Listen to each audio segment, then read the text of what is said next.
Hold Take on, shit. I have to take a piss. You better put that as the starting thing you do before the actual intro. That's Yeah, gotta be it. I don't even have to do anything. It's already there. Yeah, exactly.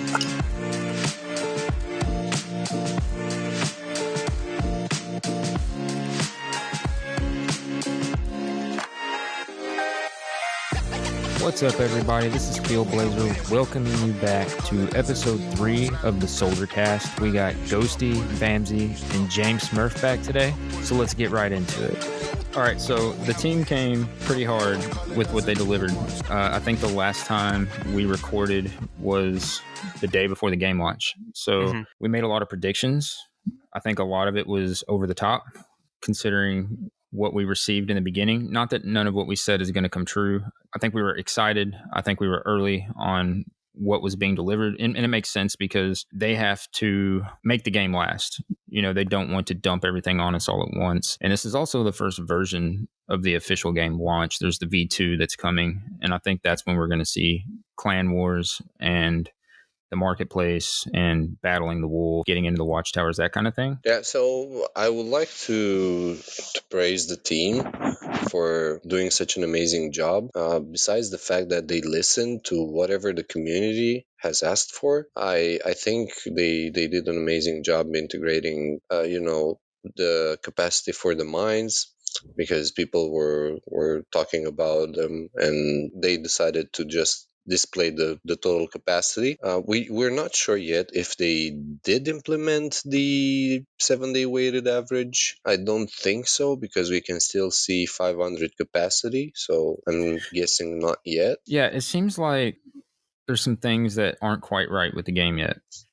There's the I know from the demo, one of the things they really pressed was the fact that you had to have 100% capacity in order to get the max amount of rewards. But I'm also hitting mines that only have 15 and 20% capacity, and I'm getting more rewards in those mines with the same SP bunnies than I'm getting in mines that are hitting right on 100% with the same exact capacity. So maybe it's different this time around with the official game launch. Maybe I misunderstood, because, you know, that's part of the game, is figuring it out as you go. So I'm not really sure exactly what's going on with that. Is it better for me to, you know, get into a mine that's not overly populated, or should I still strive to hit that 100%? Yeah, the way I heard someone explain it, or one of the admins explain it, is they were literally just saying, I think it was Bolzaro who responded to someone. He was saying how it's just every mine has a naturally different amount of resources already in it.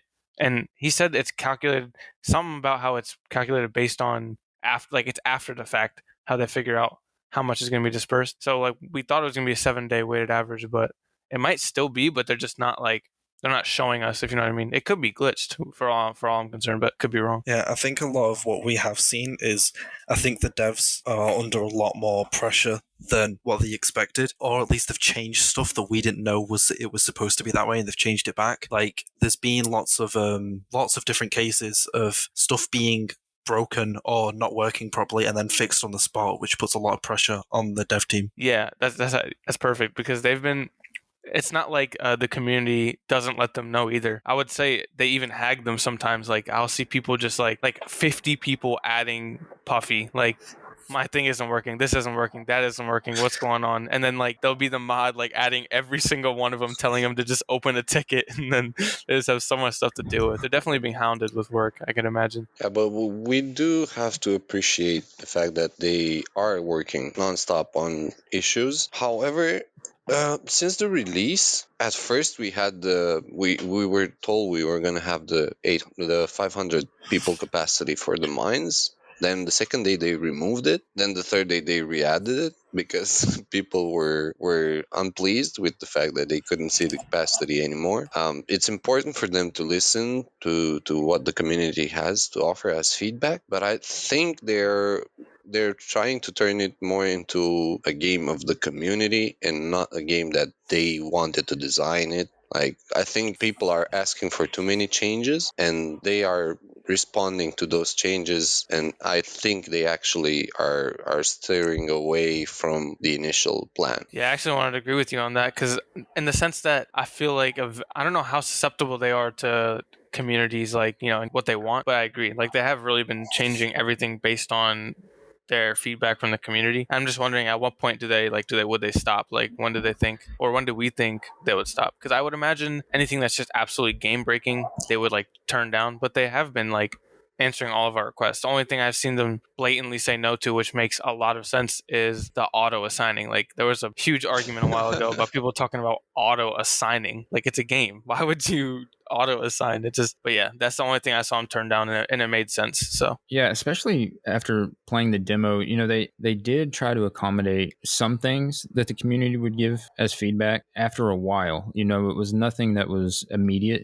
If enough people said something over a long enough period of time, then they would try to address it. It seems like now that there's so many more people in the game, they're trying to accommodate everybody's request, and a lot of the requests are the same. So you can't say it's like they're trying to reestablish a bunch of different requests. It's usually the same request strung out across several people. yeah. But I think at some point they're going to have to put their foot down about what exactly is going to stay and what exactly is able to be changed. Mhm. Because we're going to run into issues where the community is going to feel like anytime something's not working the way they want it to work, it should be changed. Yeah, Yeah. and all it takes is one person to drop an idea, and the others will just follow instantly. Like the same with the auto claim rewards.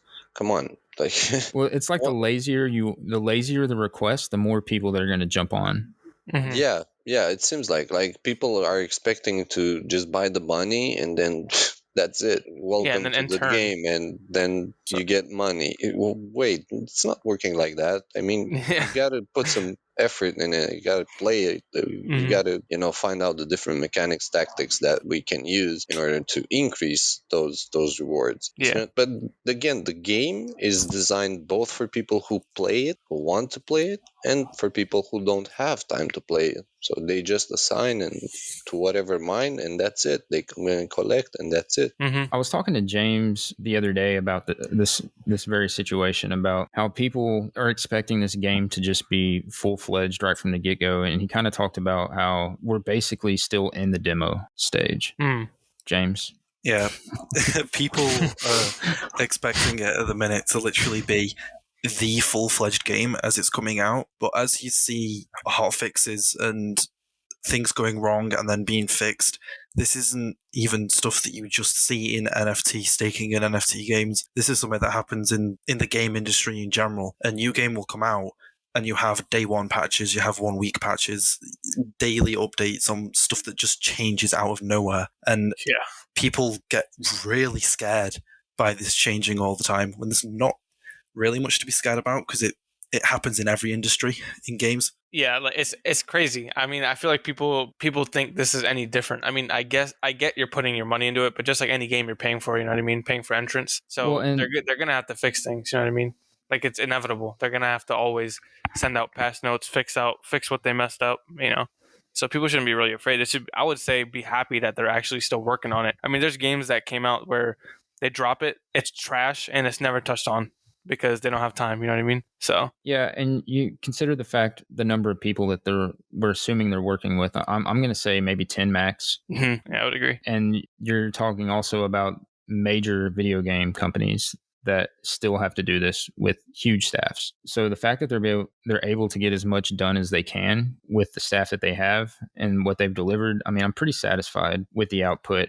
I don't expect to be able to. I'll give you an example. Yesterday, I staked 4 bunnies in 1 mine, hit soul, and I had 0.08 soul just for that 1 mine with 4 bunnies. All I had to do was put them in that mine and collect my reward. I mean, that's not much to complain about that. Mm-hmm. No, definitely. I mean, think about it. If you have, let's say, I don't know, 1,000 plus SP power, I mean, you're definitely getting some rewards. You can't expect to have it with 1 bunny or 2 for, let's say, lower SPs, but in time that's going to change, because everything that comes up in the game is only going to add value and power to the bunnies, regardless of whether it's land purchases, clans, and stuff like that. I think we're still gonna have some bonuses. Like if you're part of a clan, your SP power would increase by 1.1% per day, let's say, or similar stuff like that. Or if you're owning a piece of land, it's gonna improve the SP power you gain by an additional 1%. So we have all these features that they could contribute to increasing the SP power, and then at some point people will be pleased with their rewards. Well, even tonight, as we record this, there was an issue that a lot of people were reporting with the graphical user interface, where there was, the bunny selection screen when you get ready to assign your bunnies was elongated, and it was just a graphical error, but the way it was happening, you could not select the bunnies that you wanted to assign. And they were pretty quick about, just a few minutes ago, right before we started recording, Stitch had already put out something saying that they had repaired it. And another thing they're really good about doing is making up for that time that was lost. So they'll usually compensate you in some way for anything that went wrong. Yeah, that's true. So guys, let's talk a bit more about the clans, because I feel like this is our main topic for today. Yeah, literally release day. There were some things we didn't expect that popped up on the map. So we all knew there was going to be a marketplace, but I didn't expect to see it already placed on the map. Yeah. We also had the Oracle Bunny that showed up a little later, and then the wolf on the map. So what are your guys' takes on that? The wolf showed up like very early. Like he showed up on at least for us, the 16th, like the day after the game came out, and everyone everywhere was so confused and interested in it. I mean, I was too. And we figured out now that it's a boss wars where multiple bunnies are going to have to become united and get valuable loot from defeating it. But everyone was so like, do I stop? Do I not stake my bunny? Am I gonna have to interact with them tonight? Do I have to get a clan so we could take them down? Like I loved it. Like when I saw it, I was like looking everywhere on the map, pressing everything, trying to see if I could figure out how to deal with this massive ass wolf on the screen. Right, yeah.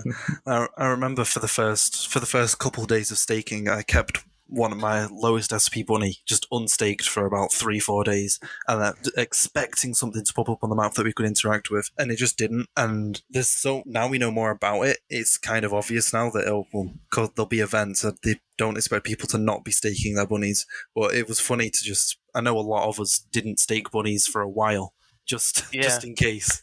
Yeah, I was just about to say, it's kind of crazy, right? Like a lot of us were under the assumption that we were going to have to keep a bunny just safe so we could, interact with anything that pops up on the map. And instead, they just kind of teased us. They put it on the map, but, there was nothing to interact with, really. Yeah, but they did say you should keep a bunny on the side. Like they did it on purpose. Oh, yeah. They trolled us. Yeah. You should keep a bunny on the side because you might want to assign it somewhere else. Maybe a random mine pops up or something like that. Yeah. But the first 3 days, I didn't even stake one of my bunnies. I didn't even mine all my bunnies because I was afraid that something was going to happen or something was going to pop up. And then when the wolf was there, I didn't even want to put my bunny in a mine that was around the wolf because I'm thinking, oh, is he going to eat me while I'm in the cave? Like, what is going to happen if he's here for a reason? He looks ominous. I'm going to go to another island. I'd rather stake my bunny on the island with the bunny skulls than next to this wolf. Yeah, I guess in retrospect, they're just doing a lot of foreshadowing for the story and just what's to come. So I guess they love mystery as well, which they play into with that. It's cool. Yeah, the thing is with the game they released, we know they're going to release player versus environment mechanic, which is the boss wars. We know we're going to have player versus player, which is the clan wars. We know we're going to have explorations. I mean, what more could you ask? It's like every single game, or let's say a combo of games into one. I mean, the potential of the potential is basically limitless, right? Yeah, and so then you also have the mysterious messages, the mystery boxes that are going to be popping up, and then the Oracle Bunny made a late appearance. Yeah, the Oracle Bunny is going to be lit. Like he's going to take all our carrots. I mean, think about it. You have to pay him carrots in order to get hints, or not maybe hints, but more to like tips in the game. What do you want to do? Where you want to mine, or maybe even give us missions. Like you could have missions for the mystery boxes or something similar, you know. I'll venture to say that the Oracle Bunny was the most hyped up part of the potential things on the map for a majority of the demo and the start of the game. Everybody was just, I mean, even in our previous podcast, we spent a good amount of time theorizing how the Oracle Bunny would come into play for discovering new land and whatnot. So I think the Oracle Bunny is going to be a big deal for sure. Like, I'm sure it's going to be bigger than any of us think, or at least in my opinion, that's what I feel like. It's probably going I to give us think some of him things. as like one of those jailhouse snitches on the first 48. Like, you're gonna have to pay him some he's hustling you for your carrots to Yeah. get some information. He's the Soderland hustler, right? Some Yeah. outside info. Oh, man. So then And we we have have the Marketplace. oh, go ahead. Yeah, we have the marketplace. Now that's where the stuff gets interesting. I mean, what do you think we can buy? I mean, I'm thinking like equipment for the bunnies. I'm thinking equipment for the clans. I'm thinking scrolls maybe with secret missions. I don't know, something like that. Maybe. What do you guys think? Yeah, I think we're going to see a few items that are going to let us be able to increase our SP, but the fact that they're holding off releasing the marketplace makes me think that it's going to have a link to it's definitely going to have a link to clans. You're going to have to be able to buy items there for clans. And not only that, but I wonder if the marketplace is going to be a one-way thing, because it's not a shop, it's a market. Markets usually kind of go back and forth money-wise. Yeah, so I saw a post by, I don't remember if it was Icy or Natuk in the chat earlier, and he mentioned that it was buy or sell in the marketplace. And so it kind of alludes to the fact that you'll be able to trade your items in, kind of like Ghosty was saying on the last podcast about how he was hoping that the items that you get, you would be able to exchange them or possibly move them. If you can sell them back, then I would assume that you could use them on whatever bunny that you choose to use them on. Yeah, I think all we have. Yeah, I mean, I think all we have confirmed. Have they said that you can buy like specific items for your bunnies? Like, is that something that's been given to us? No. Told. No. Nah, literally So at this point, they've just said we can get items, not what they're going to be. So then the only two things that we know for sure that we can get from the marketplace are buildings that clan can get and the clan badges, right? Those are the only two things that we really know we can for sure get. Yeah. Yeah, so that Not even that, maybe. that leads us to the watchtowers, which when the game first started, there was only a few, and more showed up as the time progressed, and we had no idea exactly what they were going to be used for. We had some speculation about it because they were all pointing one direction, where they were positioned on the map, but we really didn't have any idea what the watchtowers were going to be used for, other than discovering the land. That was the obvious, right? But we didn't know what land was going to be discovered and what you were specifically going to do with that land. So now that we know that they're part of the clans and the clan wars mechanic, we assume that you're going to have to assign bunnies to those watchtowers, and some sort of a raffle. Let's say, I don't know, maybe the highest SP bunny in that tower would receive a badge, or maybe even a mission, which the community has to fund in order to receive that badge. So I'm thinking the towers themselves are neutral to some point, and then they become, let's say, occupied or part of that clan. I think we know so we got a huge announcement about just all things related, right? And just one of the things we've learned from it is that when you're going to the watchtowers to buy things, I'm pretty sure it's whoever is paying the largest amount of Solarland tokens, right? Because I don't think it's based on SP, is it? Or we got a I think in just normal chat, or it might have been an announcement, we got a mention that the clans aren't going to be, the watchtowers aren't just going to be a raffle type based thing. It's going to be literally dozens of clans can be made. If you put bunnies in that tower, you are going to be able to form a clan. But I think to be able to form that clan, you're going to need to have some form of backing from the community already, to have people put Solarland tokens in to back you. Yeah. Hey, real quick, I was scrolling through the announcements here as I was trying to get back on what we were about to start talking about, the clan system. And I saw something that I just have to point out because I loved that they did it. It was something very simple, but they started adding the glow to the mines whenever it's time to claim your reward after you've staked. I like it so much because I don't want to have to write down what mines I went in the night before and then try to keep up the next day with what mines I went into to claim. I like that I can just look at the map, see which mines are lit up. It was a very simple feature that they added that made the game that much better. Yeah, and for someone like, you who has a full wallet and you dispersing your bunnies over a potential 10 mines if you wanted to, it's so helpful. I remember when it first came out, though, some people were freaking out. They were like, guys, what's happening? The mines are glowing. Something crazy is happening. Why is my mine glowing? The wolf is in the mine. Yeah, like everyone was just making the most absurd theories. Like, this mine is getting 100 sold tonight. I know it. Like, it got debunked. We struck gold, literally. Yeah, literally. Oh, man. Yeah, like maybe we discovered some NFTs in those mines. Yeah. Not quite yet. Not quite yet. No, Maybe eventually. unfortunately, but we will. Yeah, exactly.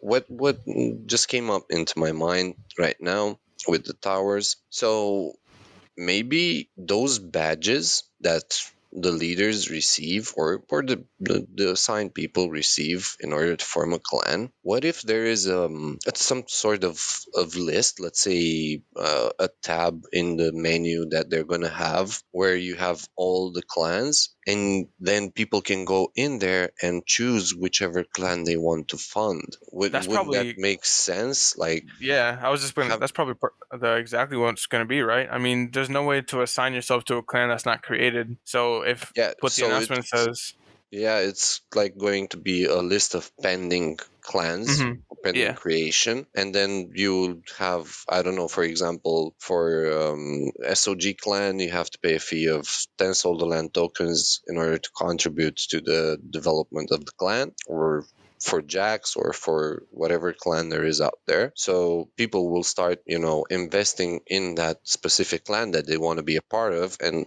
based on when that clan has reached the required amount of Solderland tokens to be created, then the members will receive those badges for being the members. Yeah, so there's a lot of room for interpretation, really. Like, we could go on and on about exactly how it works, but in the end, we're just gonna have to wait for the real information to be shown out to make decisive actions on how clans are going to be made and whatnot, because we're always left in, we know how the announcements work. It's just cliffhanger, and cliffhanger. So until we get real true info, we gotta keep waiting. That's the MO of the mod team for sure, right? It's we're gonna release this information, but you're gonna be more confused after you read it than you were before you read it. Bro, it's every not time. Even knowing anything about it. Yeah, it's because you're reading through this clan announcement and it's all very exciting. My wife was standing over me while I was trying to read it, and she was saying, "Well, what does it say?" And I don't know. I've read it twice, and I still don't understand what it's trying to tell me. I'm going to need you to go away so I can read this.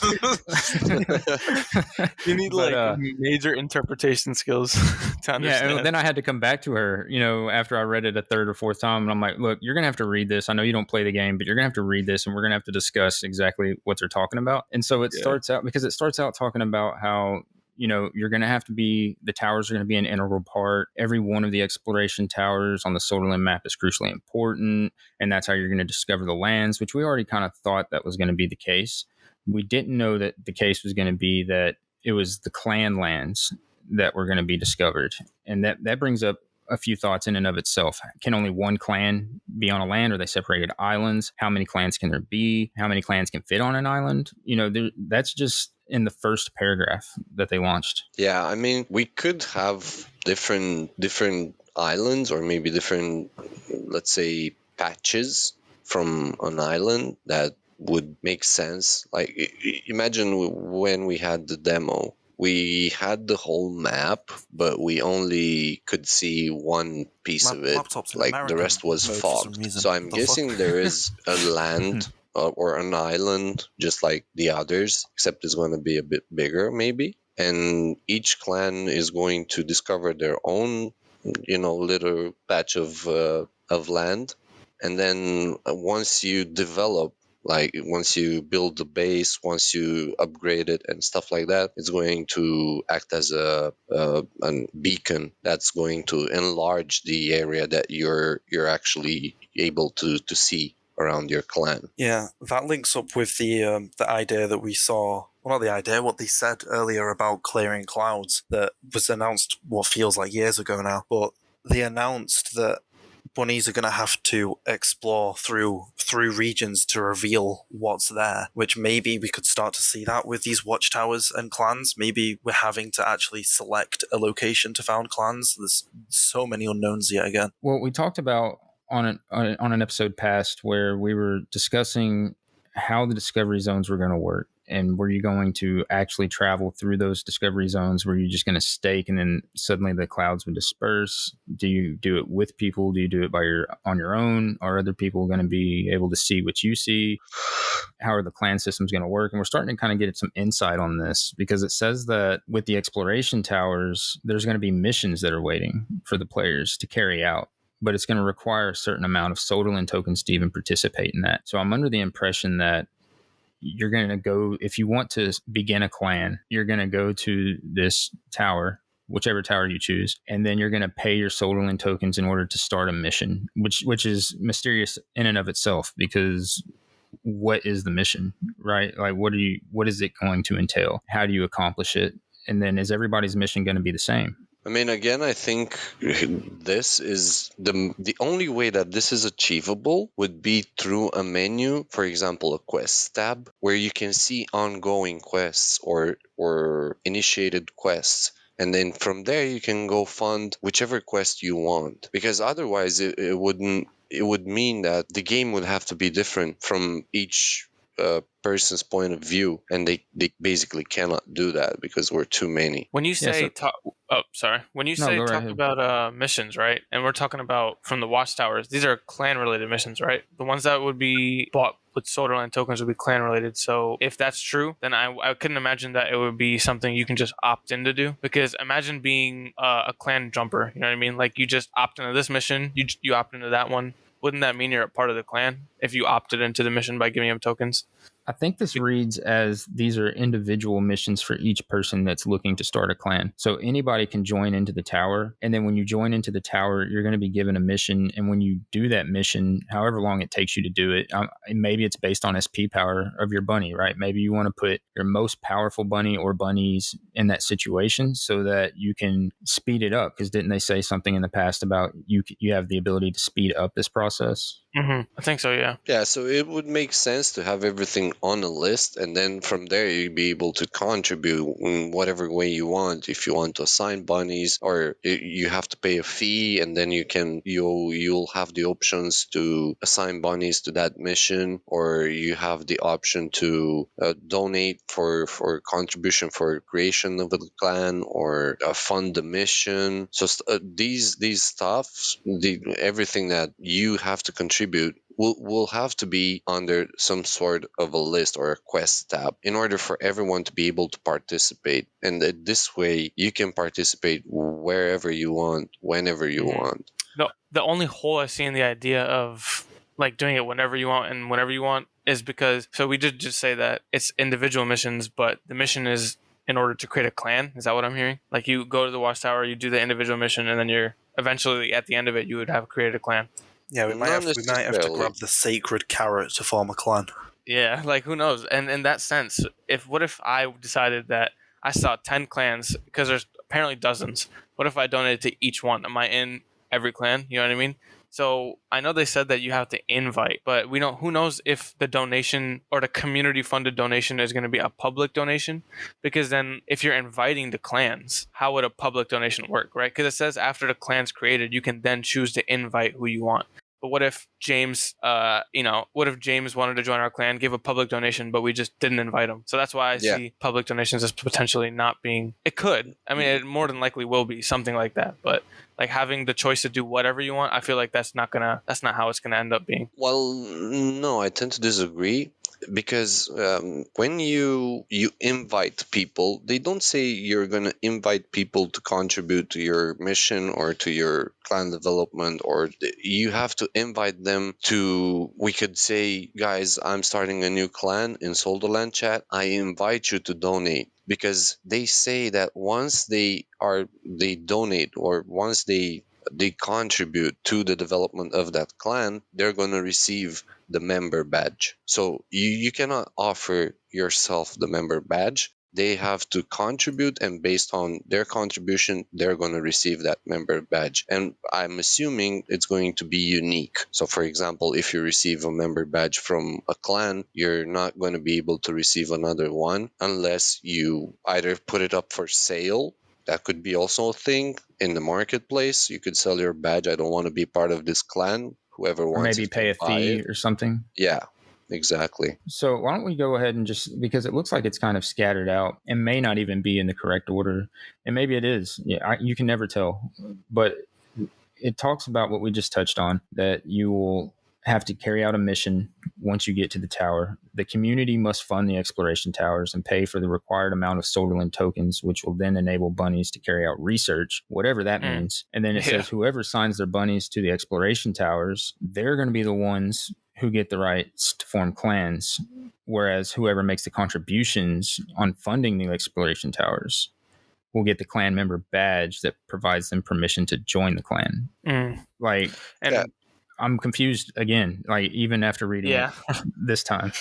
The thing is, it's up for so much interpretation, right? Like there's just so much to interpret. It's not, we haven't gotten any, we've gotten the foundation, but we haven't gotten the fundamentals, if you know what I'm trying to say. Like, we know that you can donate, but who sets that donation? Like, if it's a certain amount, like let's say it's 500 and there's 50 members, then you need a 10 donation from every 50 members to reach that limit, right? But what if, who's choosing that limit of Solarland tokens to create a clan, and who's choosing the donation amount to even join? Like, it's just, because what if someone just decides to fund it themselves?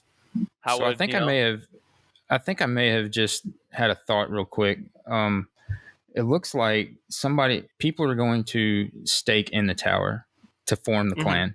And then there's going to be other people who come along and they can pay Solarland tokens to a particular person in that clan that's going to speed up their exploration. So whoever's donating the most Solarland tokens to a particular person in that tower, their discovery is going to be faster than the other people's, because it says the towers will gain the right to form their clans, whereas whoever makes contributions on funding the exploration towers will gain a clan member badge that will allow them permission to join an already formed clan. I want to look at this from a tokenomics point of view for a second. What do we think is actually going to happen with those tokens that are used to form clans or buy items? Are they going to be put back into the pool or the economy, or are they going to be burned? Well, taking in consideration the low supply, I doubt they're going to be burned. I mean, it could be, but that would... bring it down the supply intentionally. It'd be kind of wild. Yeah, at some point, the value of it is going to be huge, bro. Like, imagine remaining, I don't know, 10 million out of the 30 because they founded clans and missions and stuff like that. So you only have 10 more million, and you don't even have warrior souls or royals out yet. So I don't think it's burnable. The tokens do divide in the account menu. The tokens do divide, I think, into a decimal of 3, which is quite a big division for it to go down by. If they weren't expecting the tokens to be worth quite a bit, because I don't think many people would be bothered about seeing a tiny increase. They go with, like, there we go. On my account, I've got 78.540 Solarland tokens. I wouldn't, if they were expecting it to be worth pennies, the actual token, I wouldn't see why they'd go into the 0.540 range. Like, the fact that it breaks up so well kind of hints towards it being higher value and maybe some of it being burnt off. Yeah, I mean, I guess it's kind of realistic to have some of it burnt off to increase value, right? I mean, it creates rarity for the token itself, and if it's infinite, like if it's just going to be constantly recycled, then what's the value in it? Well, not necessarily, because people can choose to hold tokens and not release them in any sort of way, not fund missions, not fund clans. So they're going to stack their tokens. And we also know that these tokens go into decentralized exchanges at some point.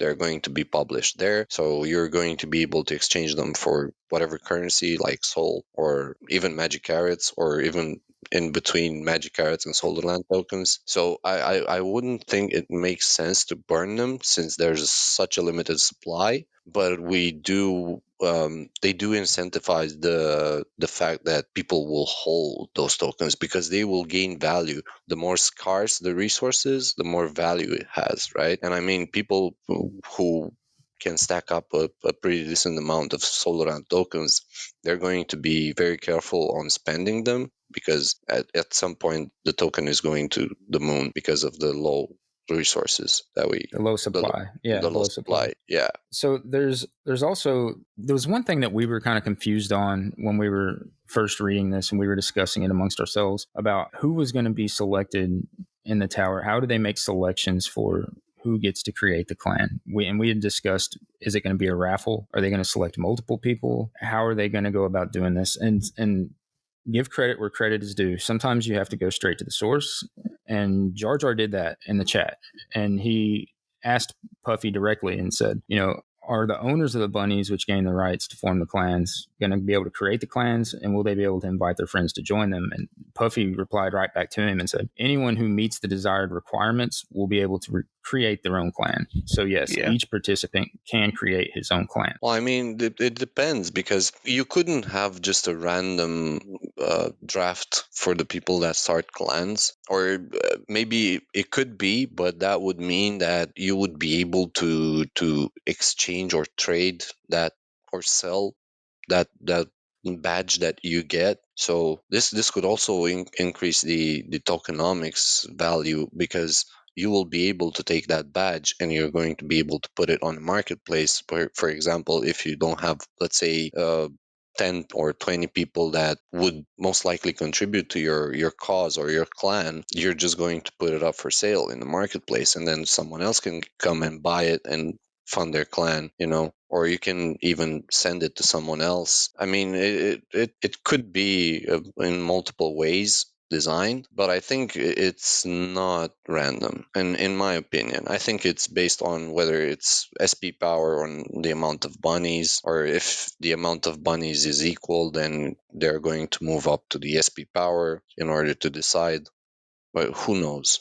It's all speculation. Yeah, I was just kind of more concerned about how is the selection going to be made? Is it going to be a contest of one versus many, or is everybody going to have the opportunity? And Puffy even answered that question as well when it was brought up. He says you can create dozens of clans from one tower. So it's just a little more reassuring to me, because let's be honest, there's multiple clans out there.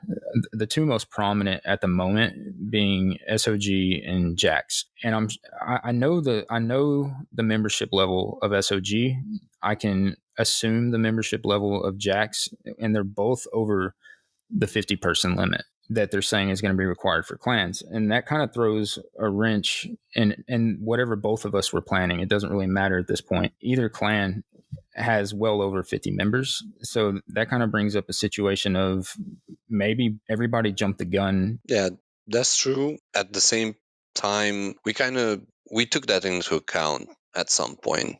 So we know that the clans may be with a limited number of members. I understand that this could, cause a bit of concern, because people will be willing to be part of that clan, and since there's a limited number, they might not get in. How are we going to select those people for the clan, or how are they going to get selected for the clan? But it does actually make sense that you would have just 50 people, because we know that if you have 50 people, you're most likely going to be able to fill up a mine.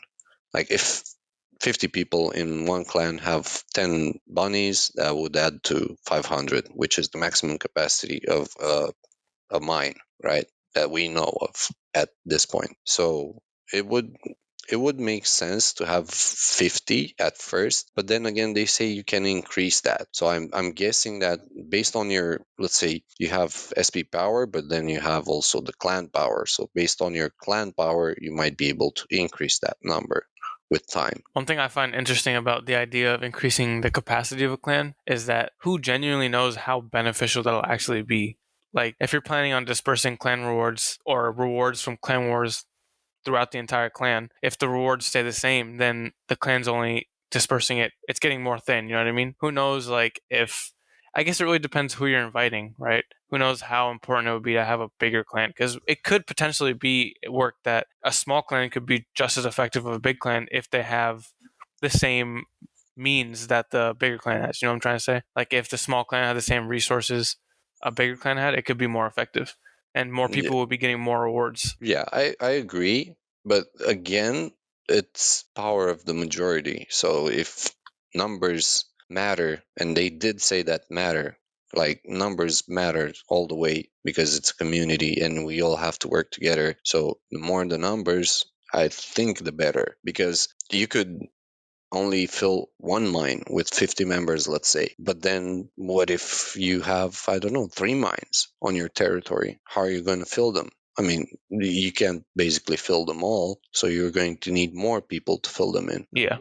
I think it makes sense that the amount of people would increase the chances, or would increase the rewards that we get, because you have one mine.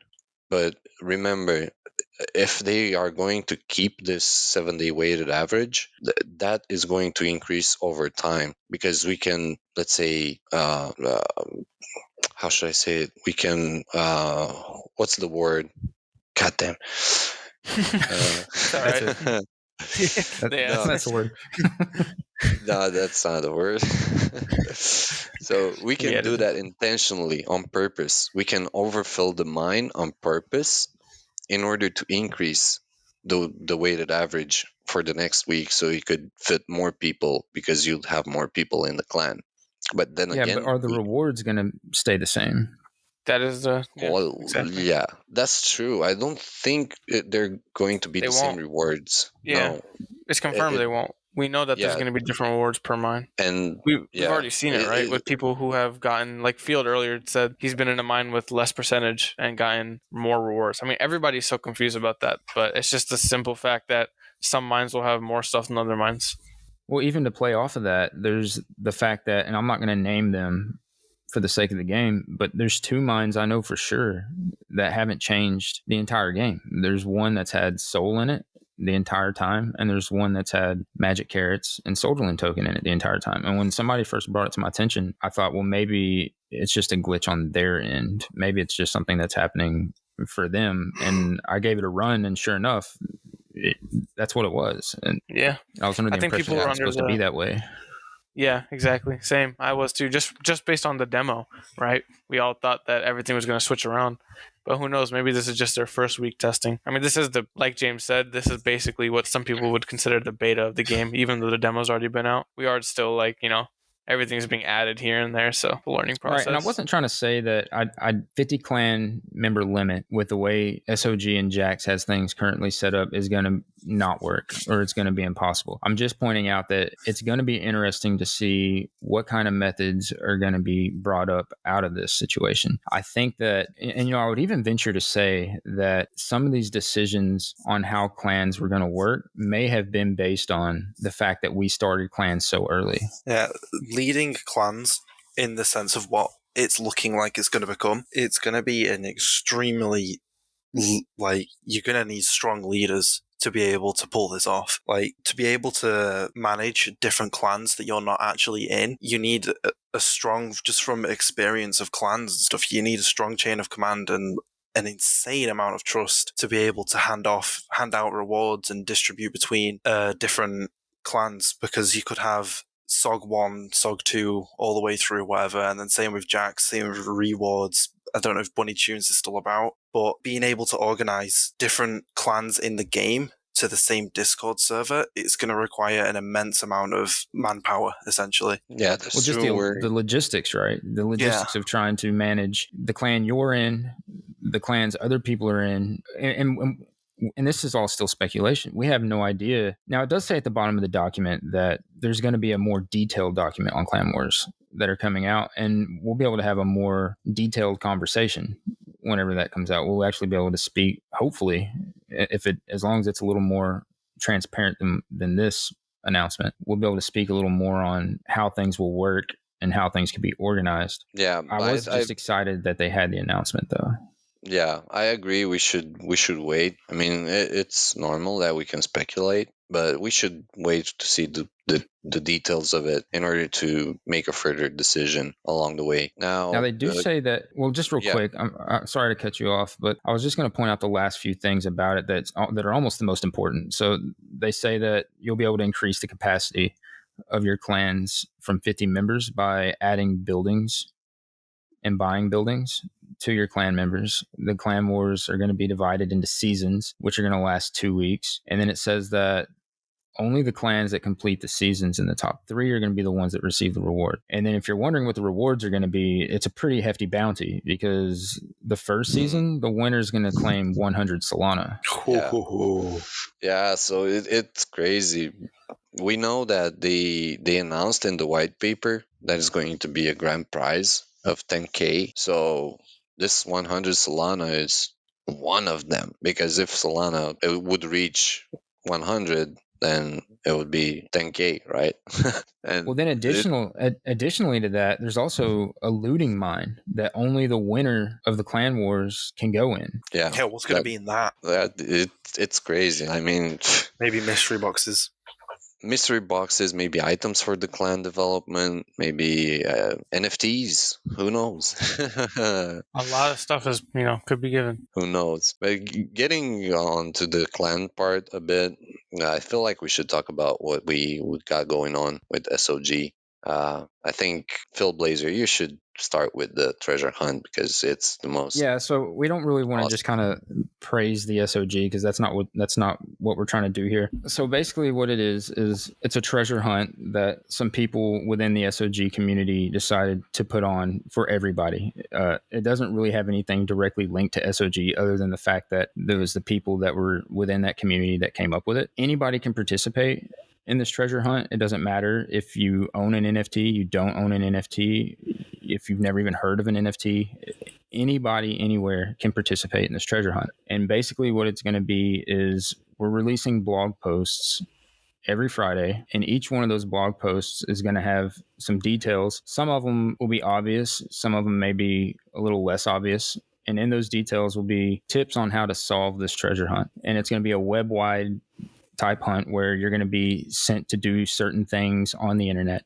And there's going to be 4 checkpoints. And once you reach a certain part of the hunt, you will have a job to do, which will be to report back to us on our Twitter account. And once we verify that you've gotten to where you need to be, we will release the password to move on to the next step. And behind the checkpoint, you will find the seed phrase for a wallet. So there's going to be 4 checkpoints and 4 wallets. There will be random rewards in each wallet, ranging from Soderlin token, Magic Carrot, or Soul up to a value of 0.25. As you progress through each checkpoint, you'll work your way to the grand prize wallet.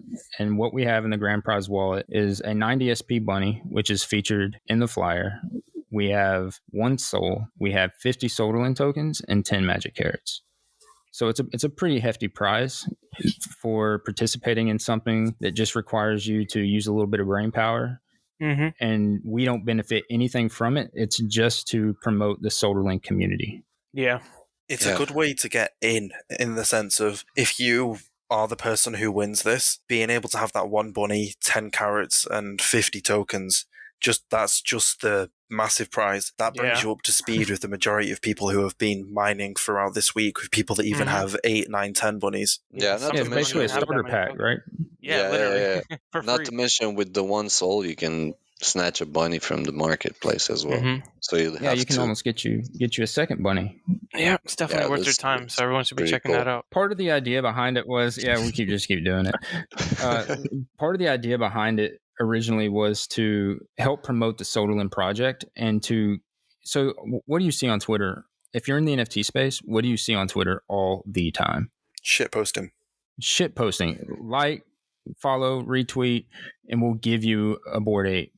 Mm-hmm. Yeah. Like, really, dude? Like, that's all I got to do, and you're going to give me, 500 Ethereum? Like, it's just not realistic. With the treasure hunt, it's that same thing, but it because there's so much, you can see from an outside perspective that there's been a lot of work put into it. There's a website that's been created. There's blog posts that are going on with it. There's checkpoints and wallets and posts, and there's some work that's been done behind the scenes that requires a little more than making a tweet.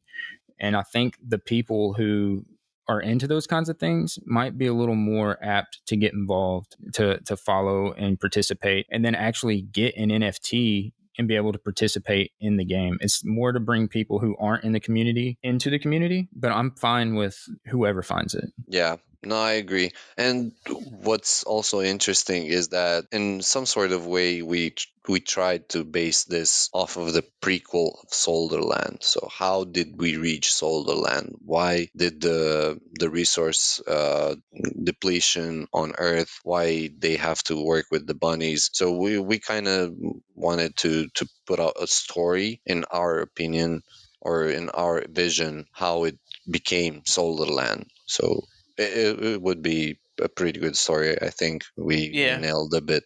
I mean, we were told by the devs that it's the story, like, before it's all up for interpretation. Am I wrong? Like, they said that it's a story that we can create ourselves. They Yeah, I were reached interested out in to it. him. I reached out to him and asked him for permission because this is their project and they have a storyline that they've created, and we don't want to impose on what they have going on. So I was sure to reach out to them to make sure that they were okay with it first. And let me preface this by saying none of us are authors. Mhm. This is just something that we're doing to try to encourage growth in the community. I'm sorry if the story totally sucks, but the No, story but it isn't the main doesn't. function.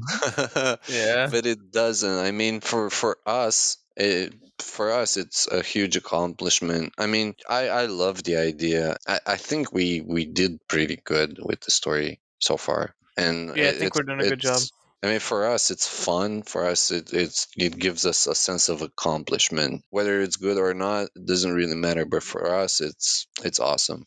Yeah, who cares if the story sucks? You're gonna walk away with a bunny if you And saw this. and a So, soul. Yeah, exactly. Yeah. so I Right. think that pretty much wraps up a lot of what we wanted to talk about. I mean, obviously, we could sit here for another 6 hours and still not even put a dent in everything that they have going on, or some of the issues we may or may not have with the game, or whatever you want to talk about. But for the most part, we just kind of wanted to hit on what the announcement about the clan system, what we're kind of speculating to expect off of what they told us. And did you guys have anything else that you wanted to add to that? Yeah, I was thinking maybe we should do another live stream. Maybe after the podcast is released, so we could do like a quick AMA session, hear from the community what questions they have, because try to answer them. We definitely didn't cover everything, so I think this would be beneficial for the community, so they can come and ask questions on live, and we can answer them. Yeah, I think Yeah, the and best time to answer questions is on live streams too, you know what I mean? It's just right then and there. Anyone can ask any question they want, really. Like we said many times, this is like a community effort. This is not just about our clan. So we're trying to answer everyone's questions. Like we want everyone to understand what's going on here so we can have a nice and fun game in the future. And we're also open to suggestions. If you have any idea on how we should proceed in terms of clans and how to split 500 people into groups of 50, you're more than welcome to tell us. But we're expecting to have a definite answer, or we expect to be sure once we receive the full documentation on clans, because we did decide earlier, not earlier, but we always took things before they were released and we did something with them. So now I think it's time to take a step back and wait for all the details to be out there and then make a decision based on that. Yeah, we need to be reactive and not proactive for once. Mm-hmm. Like yeah, just in this case. Yeah. yeah. I can totally understand that. I think we're in a situation most recently where we realized today that we're missing the forest for the trees. We're kind of blindsided with these rose-colored glasses of all of the positive that we feel like we're doing for the community. And me and Ghosty were actually talking earlier today about how maybe we do need to take a step back a little bit, because we really need to focus more on the entire Solderland community as a whole than just one server or just one clan, or because it's kind of starting to turn into a thing where it's becoming personal for some people. And Yeah. I'm not. It's not personal for me myself. I love everybody in the community. That's why I got into this game. I want to help as many people in the community as possible. But I think we need to start trying to check the personal attacks and the banter, at least the malicious banter. Yeah. Start trying to check it at the door. anytime it comes up, regardless of whose it's coming from. Because I mean, let's just address the elephant in the room. There's already starting to become this nemesis attitude Yeah. within the community, and that doesn't do any good for anybody. I'm not saying that two people have to be forced to get along. What I am saying is, for the benefit of the community, it's probably better that we don't try to slander people. Am I right? Yeah. that's right. I thought you were good. I just think that some people, like you said, are taking it too personal, but it's becoming more of like they're what's the point of bringing such toxic negativity to the chats? Like, and I'm not, it's no one person, it's no one clan. Everyone's rising to each other's comments, but like, we all want to have fun, and we don't want to make the game solely about our problems with each other, even if it's just banter. Like, it has to stop at one point. So on our side, we know that it's done for. Like, there's no point anymore of continuing it. And I think I haven't seen anyone actually, unless in the day, maybe anyone have any problems with each other. I think the devs actually finally addressed it, just saying, everyone calm down. Toxicity has to stop a little bit. And after that point, I think we're on a good track finally. So yeah, just gotta keep all that negative energy at least out of the holder chat. Like, it should not be in a place where, like, some people don't even want to be involved with clans, or some people aren't. And it's not fair to have them constantly be seeing people's beef that they don't even have any, point in. Like, it's a holder chat for a server for NFT. Everyone wants to be in there to communicate about the NFT, not about personal beef and whatnot. Yeah, I agree. But we do need to tell everyone that whatever happened, we just got carried away. We didn't expect it to turn out this way. We never intended it to turn out this way.